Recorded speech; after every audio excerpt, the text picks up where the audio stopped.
Hlala uphephile kwi-COVID-19 endaweni eyisikhala sokuhlala iqoqa.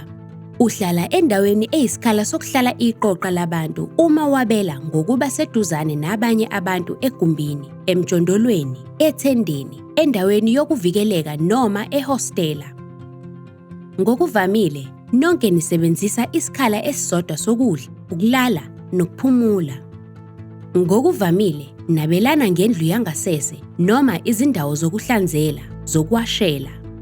Ngokuvamile, nabelana ngekhishi elilodwa. Akukho lula ukuhlonipha imithetho yokuphepha yomphakathi noma yomuntu ngamunye ye-COVID-19 endaweni eyisikhala sokuhlala iqoqa labantu. Kodwa, kukhona izinto ongazenza. Nakekelanani, gcina isikhala sakho ohlala kuso singena umoya ngemfanelo. Hlanza zonke izindawo ezithintwa njalo. Lahla udoti ngendlela ephephile.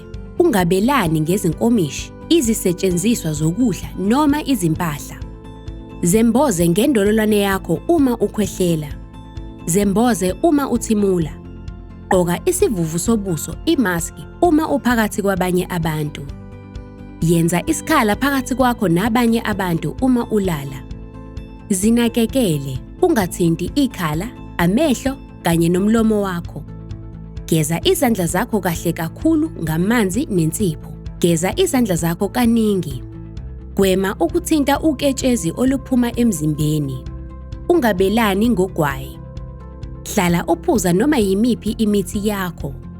Nakekela bonke abantu. Hlala ekhaya. Gcina ibanga lakho lokuba seduzane nomunye umuntu. Gqoka isivuvu sobuso, imaski, uma uphakathi kwabanye abantu. Cela usizo uma ngabe wena noma omunye umuntu enalokhu. Ubunzima noma ubuhlungu uma ephefumula. Inhliziyo eshaya ngamandla. Imfiva esezingeni eliphezulu. Ukudideka.